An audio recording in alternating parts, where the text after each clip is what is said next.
Hello, and welcome to a new episode of The Career Changers. Our guest today is Christopher Veal, who went from serving 9 years on active duty in the Marine Corps to a career in executive coaching and leadership development. Mhm. He's the author of The Whole Man, Evolving Masculinity, and the host of the podcast The Vulnerable Man.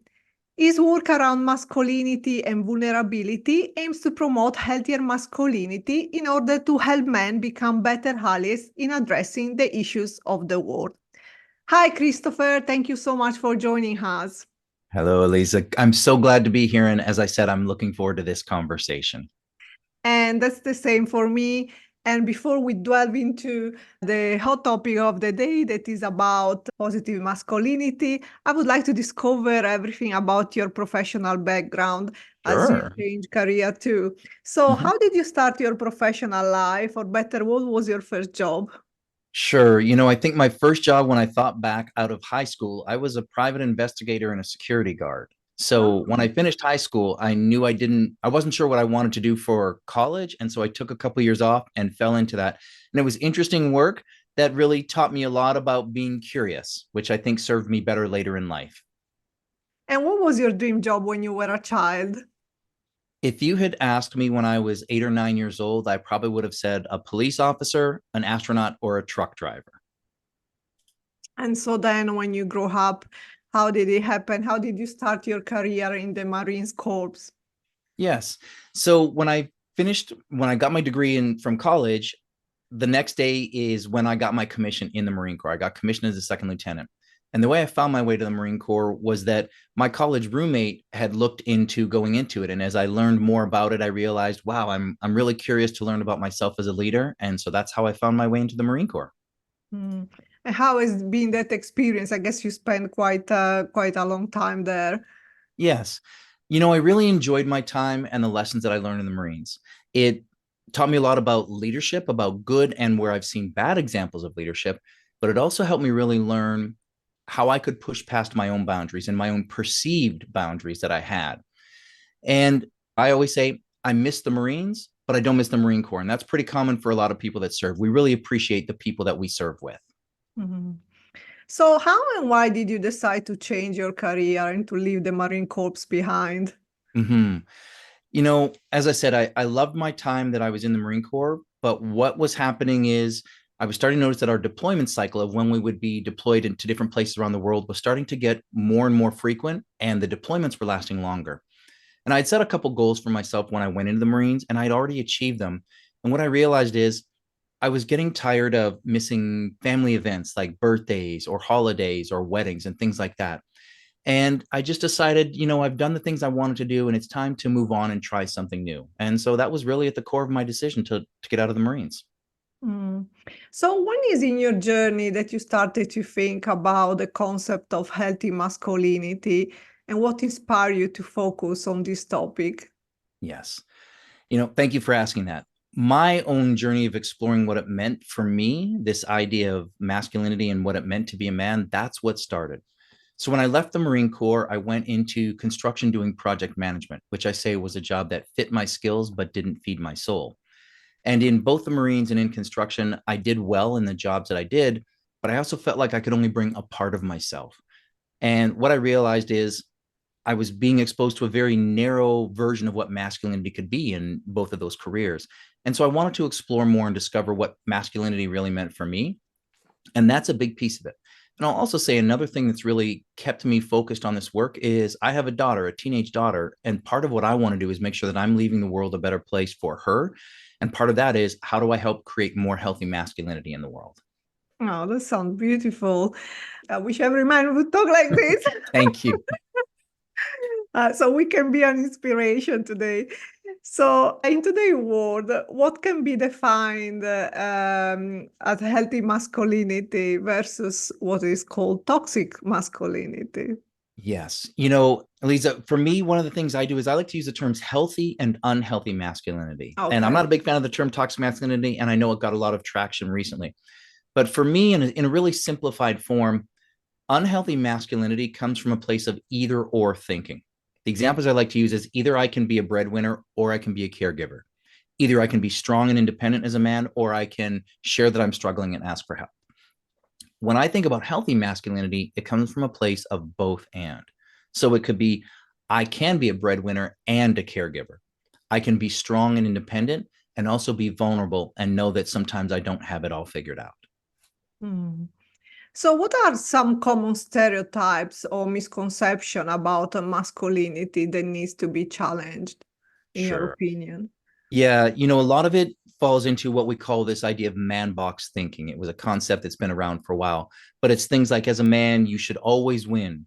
You should never show weakness, never show emotion, always win and strive and never fail. And the list goes on and on. And it's that kind of thinking that really has men feeling confined, like they can't show up as themselves. If I don't know how to rebuild a motor and go hunting, then somehow I'm not a man.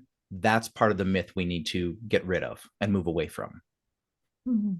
And what have been the positive example in your life and in your career? I've had a number of them. So one of the greatest leaders I've ever encountered is my first company commander when I was in the Marine Corps. And he came with a lot of humility, but also willingness to show that he was always learning. And to the point that I have so much respect for him that if my phone rang right now and he said, "Hey, pack your bags, I need you," I would say, "On my way." And I wouldn't need to know where we were going or how long we were going to be gone. That's how much respect I have for this man. And I think what's also happened is in the last several years, probably about the last decade of my life, as I've been really more conscious about what masculinity means to me and how I want to shift the way I show up, I'm being more selective in the people that I'm around. And so that's also helping me connect with men that are also wanting to be a positive impact in the world. Mm. And if you want to mention, I guess you may have met several negative ones as well, example of masculinity. Yeah, we probably don't have to look far for examples of those. There's a lot of them. And here's what I will say. I do appreciate them, which sounds a little bit odd, but I appreciate them because it helps remind me of the importance of the work that I'm doing and the men that I've encountered and women and people that are, we're in a world now where we're beyond binary genders too. And so while those unhealthy examples or those negative examples are there, it serves as a reminder that we're making progress because they aren't always the ones that are getting all of the airtime and all of the publicity. Mhm. So when we're talking about negative masculinity, for Mhm. me comes up the thought of what are the root cause of that. Mhm. And automatically I think about the responsibility of fathers. Mhm. So what role do fathers play in teaching their son healthy masculinity and the power of vulnerability as a man? So there's a couple things in here. One, yes, it's a responsibility of fathers. And a lot of the men, so I've been interviewing men for years. I've talked to hundreds, maybe thousands of men. What I also have to recognize, and we have to recognize, is the men that came before us were operating off the examples they saw. So we also can't make them wrong in the process. But what's important as we go forward is fathers need to make sure that they're showing examples to their sons and their daughters about what it means to have more healthy and inclusive masculinity. But I also say it's a responsibility of all people because, yes, men need to show those examples, but we also need to look at what are the examples and the messages that women send to men about what they're expecting. And so, an example I love to use is I remember growing up when I was in my teenage years and in that place of you're trying to connect and you're interested in girls. A lot of the girls that I would talk to wanted that bad boy image, the guy that was a jerk. He was, unapproachable, aloof. He didn't show emotions and they wanted the bad boy. The nice guy was the one they went and talked to console them and help them feel better. But the message that unconsciously sends is, oh, as a young man, if I want to get the girl, I've got to be the jerk, not the nice guy, because the nice guy finishes last, right? We have that saying. And so I think it's important that we all recognize what are the messages that we're sending young boys and young women and all young people about what it means to be a man and how do we need to change some of that. Mhm. So what does it mean for a man to be vulnerable? Mm-hmm. One of the greatest gifts I've gotten in this journey that I'm on is that it's going to vary for each person. So I let go years ago of trying to find one all inclusive definition of it. But what I'll say is for myself, it includes the willingness to look at who I am and own that, being willing to share that with others, and most importantly, not hiding behind a mask of what I think others want me to see or want me to be. And my definition continues to evolve also. So what I know is a year from now, 2 years from now, 5 years from now, that might shift as well as I continue to explore who I am and what it means for me to show up in a healthy way. Mm. Well, it's also vulnerabilities defined as something that allow us to deepen our relationship because we need to show who we are. Mm-hmm. So how a man that allow himself to be vulnerable can actually increase his success in life and also improve his relationships? I believe that vulnerability is the gateway to deep connection. And that was the core theme of my talk when I did a TED Talk back in 2017. I've worked with and for a lot of leaders. And one of the things that I see is that when those leaders bring an appropriate level of real vulnerability, it creates more trust and connection. And ultimately, it helps them become more effective and have greater impact.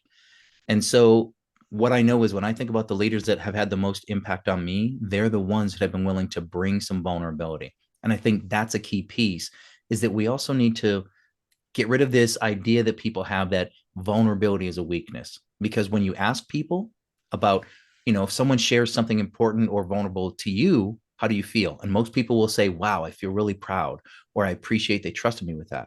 But then we ask, well, what stops you from being vulnerable? People often go, oh, I don't want to be judged as being less than or not enough.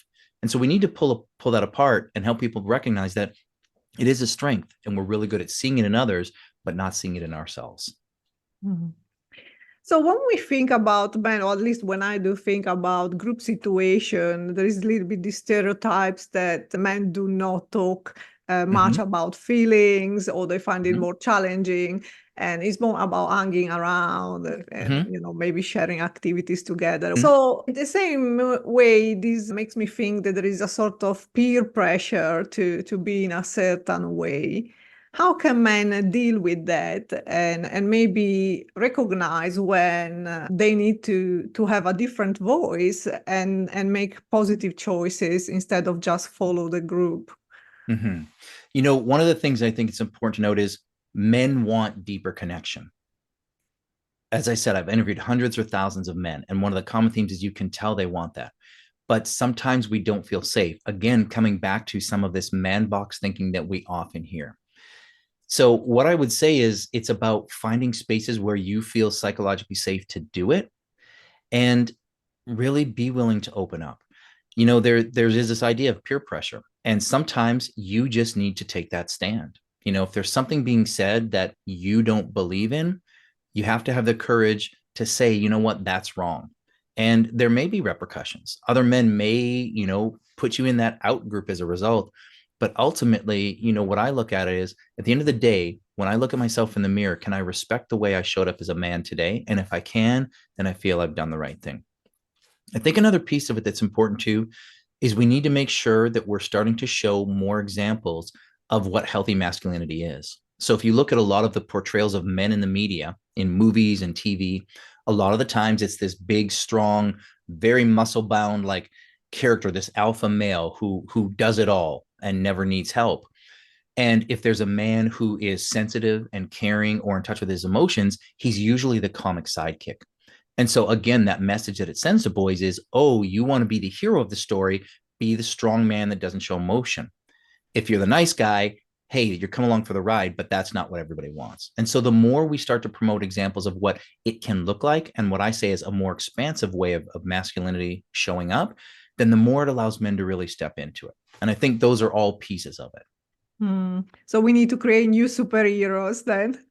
You know what? I love that idea. Absolutely. And it's not to say we get rid of all the things. So that's one of the reasons in my book, I chose evolving masculinity, because there are some parts to being a man that are good, but there's also some parts that won't serve us going forward.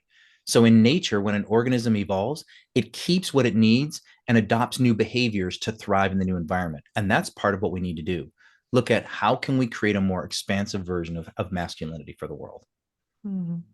I think that for men, accepting vulnerability means also coming to terms that they have to be perceived as strong at the same time. Yes. So how can men challenge their vulnerability without compromising their sense of strength? Yeah. Elisa, that's a question that a lot of people ask me. And I think where I would point them is it's getting clear on what's important to you. That's where it starts. When I come from a place of being grounded in my values and my beliefs, then I'm able to stand in the face of other people that may disagree. And it's not about me trying to convince them that I'm right and they're wrong, but I come from a place of more understanding. Where we often fall into the trap is we think if you're not in agreement with me, you're against me. And that's not the case at all.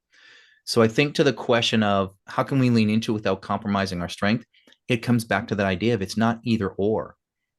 If I show vulnerability, if I lean into it, that doesn't mean that I'm giving up my strength.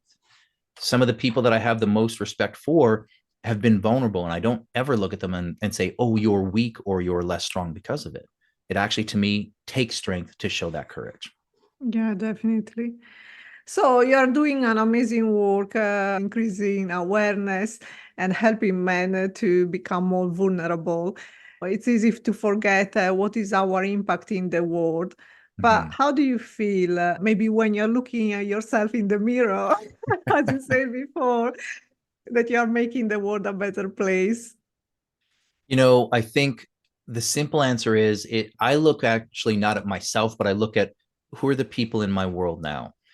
And what I recognize is some of the people that I'm connected with now are up to some amazing stuff and they're looking to make a difference. And I know that the work that I'm doing aligns with some of it, but it is also a little bit different. And I love that, we are all like, I'm imagining a better possibility. As I said, my daughter is my primary motivation for this work. And so all I can do is keep trying each day. I don't know if things will completely change in my lifetime, but all I can do is each day work to bring it a little bit closer so that again, my daughter and the next generation learn to live in a world where healthy masculinity is the rule and not the exception. Hmm. So we're reaching the end of this episode, but we Mhm. still have a few more questions.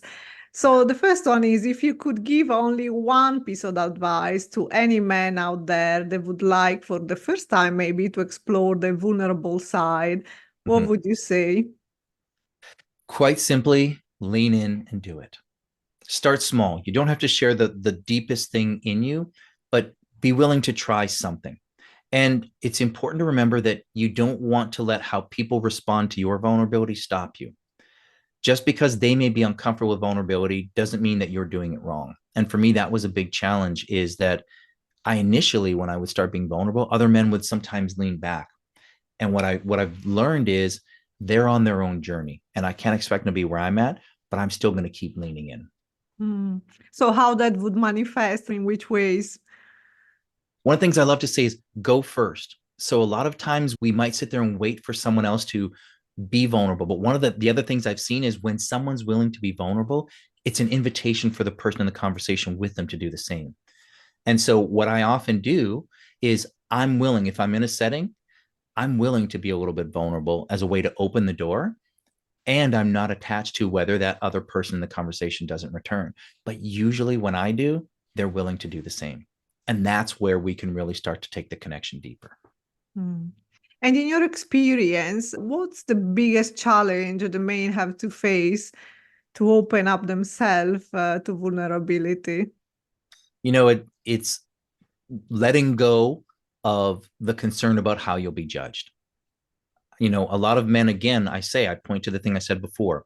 They often, when they see vulnerability in other men, they really appreciate it. They have respect for it. They see it as a strength. And so I think what we need to let go of is this idea that I'm going to be weak or less than if I show vulnerability, because that's not what the research shows. Mhm. And so, if anyone would like to reach out to you, I'm sure they will, Mhm. and they want to find more information, how and where they can look or find you. Yeah. So a couple places. One, if you find me on LinkedIn, it's Christopher Veal, and you'll know it's the right one because it has Vulnerability Vanguard after my name. So that's one place. If you want to learn more about the book, the website is wholemanjourney.com. And if you want to learn about the podcast, The Vulnerable Man, it's vulnerable-man.com. Thank you. So now we are reaching really the end of this episode, and we have the last question that we ask to all of our guests. So if you could give yourself a piece of advice, what would you say to your younger self? Maybe, I don't know if you were vulnerable already at the time. Yeah, no, you know what I was? Oh no, I wasn't. Believe me, I was not here back then. Here's I think the simple version of it is I would tell myself it's okay to be yourself. There are going to be some people that will appreciate it and some that won't, but the ones that matter in life are never going to ask you to be anyone but who you truly are. Well, thank you, Christopher, for joining us today and sharing your inspirational career change story and wisdom with our listeners. Thank you for having me, Elisa. And the last message for our listeners, don't forget to subscribe to our channel and tune in next week for a new inspirational episode of the Career Changers. Thank you. Thank you.